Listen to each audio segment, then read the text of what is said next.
जैसे अभी क्रिसमस का समय हुआ, हाँ। जैसे क्रिसमस के समय में धर्मांतरण के नाम पे या क्रिसमस त्यौहार के ही नाम से डिलिस्टिंग के नाम से भी बहुत हंगामा हुआ हमारे क्षेत्र में, हमारे राज्य में। क्रिसमस के त्यौहार के लिए पास्टर लोग या कोई भी कहीं इकट्ठा हुआ, तो उसमें एक व्यक्ति था जिसको सत्यनिष्ठ आर्य बोल रहे हैं, सत्यनिष्ठ आर्य बोल रहे हैं। आपने उसका वीडियो देखा होगा या नहीं देखा होगा मैं नहीं जानता हूँ, ही रहा होगा जिसके पास ये सत्यनिष्ठ आर्य गया हुआ था।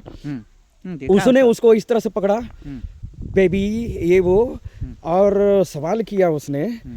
और पहले तो उसने बोला कि ये जो है हिंदुओं का देश है, यहाँ क्रिश्चियन नहीं चलेगा, बाइबल नहीं चलेगा, ये सब।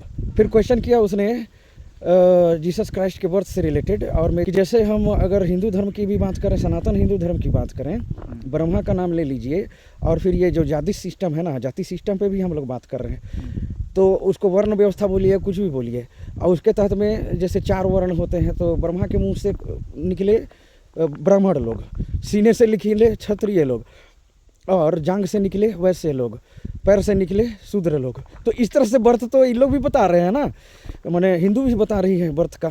और ऊपर से आप देखेंगे गुरु द्रोण का बर्थ, चाहे तो सीता का भी बर्थ हम देखेंगे ना, वो आप कनेक्ट कर पा रहे हैं मैं क्या बोलना चाह रहा हूँ। जैसे उन्होंने सवाल किया जीसस क्राइस्ट के कंसेप्शन पे या बर्थ पे, तो उस टाइप का जो सिद्धांत या शिक्षा तो हिंदू धर्म में भी बताया जा रहा है। और जैसे वो व्यक्ति एक तरह से जलील ही किया, कहा जाए तो फादर को तो जलील किया ही, हमारे धर्म को भी जलील किया। तो इस तरह की बातें जो हो रही है कि चर्च में जा कर के इस तरह से सवाल किया जा रहा है, क्रिश्चियन को जलील किया जा रहा है, इस पर कुछ बोलना चाहेंगे? कौन जलील कर रहा है? जैसे वही आदमी सत्यनिष्ठ आर्य करके, वो तो खैर जलील कर ही रहा है, लेकिन इन लोग क्यों जलील हो रहे हैं, बेवकूफ लोग? अच्छा, वो पास्टर जो है ना, उसकी मैं तारीफ करना चाहूँगा, जो दिखा ना वो एकदम इत्मीनान से था, आराम से था, आराम से रहो ना। लेकिन उस वीडियो को देख करके मेरे जैसे आदमी, बहुत दूसरे लोग भी बहुत ये हुए, हर्ट क्यों होते हो? आपको ज्ञान है तो हर्ट क्यों होते हो? मैं हर्ट नहीं होता, मेरे को गरिया आते हैं ना तो कुछ भी देते तो हर्ट नहीं होता। तो फिर देखिए क्रिश्चियन के बारे में तो यही है, क्रिश्चियन जैसे हिंदू लोग भी बोलते हैं कि हम भी बर्दाश्त कर रहे हैं, सहन कर रहे हैं, लेकिन इसका मतलब हमको कमज़ोर समझा जा रहा है। तो देखिए मैं ये बोलना चाह रहा हूँ कि वैसे भी लोग को ख़राब लगा भी, लेकिन ऐसा जैसे उसकी गिरफ्तारी के लिए भी उतना बवाल नहीं हो रहा है, कुछ भी नहीं हो रहा है। हालांकि कुछ वीडियो आ रहे हैं जिसमें वो रोता हुआ, राज कहाँ चल रहा है यहाँ पर? हाँ तो ठीक है, तो मैं ये बोलना चाह रहा हूँ, जैसे ये बात सही है, वो पास्टर भी मतलब आराम से रहे, भले एक लेडीज़ थी उनको भी जलील होना पड़ा, और कोई खास प्रतिक्रिया देखने को नहीं मिल रही है कि हमारे भारत देश में जो उस वाक्य को लेके। और जैसे आप भी मतलब उसको इग्नोर करके ही ले चल रहे हो, या फिर निगलेक्ट कर रहे हो, या जो भी है।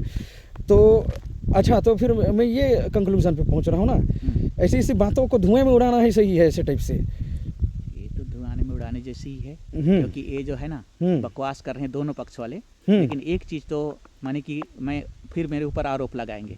देखो, क्रिश्चियन लोगों के साथ जो सरासर अन्याय हो रहा है ना, अत्याचार हो रहा है ना, अमानवीय हो रहा है ना, ये तो कोई भी आदमी समझ सकता है। कोई भी आदमी यहाँ पर मरा है ना, यहाँ पैदा हुआ, यहाँ जिया, यहाँ मरा, उसको यहाँ दफनाने नहीं देना, कितनी मानवीयता वाली बात है, इतना ये तो कोई भी समझ सकता है ना। अमानवीय काम कर रहे हैं लोग, अन्यायपूर्ण, अन्याय कर रहे हैं, अत्याचार की भेदभावपूर्ण और क्या अमानवीय काम है, इसे कोई भी समझ सकता है। और इस देश की जो है ना 2 कौड़ी का क्या है, क्या कहते हैं, कोर्ट को ये संज्ञान नहीं लेते हैं और उसके ऊपर कदम नहीं उठाते हैं। ये क्या है? ये अन्यायपूर्ण बातें नहीं है तो और क्या है? अन्याय है, अन्याय बिल्कुल सरासर बात है ना। मैं ये इसलिए ऐसा नहीं बोल रहा हूँ कि क्रिश्चियनिटी की बात कर रहा हूँ, तो बिल्कुल सरासर गलत बात है, ठीक है ना। तो आज के लिए हम यही बात करें तो अच्छा है, क्योंकि मेरा उधर इंतजार कर रहे हैं। तो चलिए, बहुत बहुत धन्यवाद आपका, आपने समय दिया और मैं जो पूछा उसका जवाब दिए, प्रतिक्रिया दिए। तो कभी किसी दूसरे दिन सवाल आप किसी समय इंतजार में, बिल्कुल मैं पेंडिंग में रखूंगा। हाँ, क्योंकि क्या है, मेरा ध्यान भी उधर जा रहा है। हाँ, 4 बजे का वहाँ टाइम है, अभी 4:30 बजने जा रहा है। हाँ, जिस काम के लिए मैं वहाँ, इसलिए मेरे हमेशा समय जो है ना वहीं होता है। चलिए ठीक है, थैंक यू। Okay, welcome.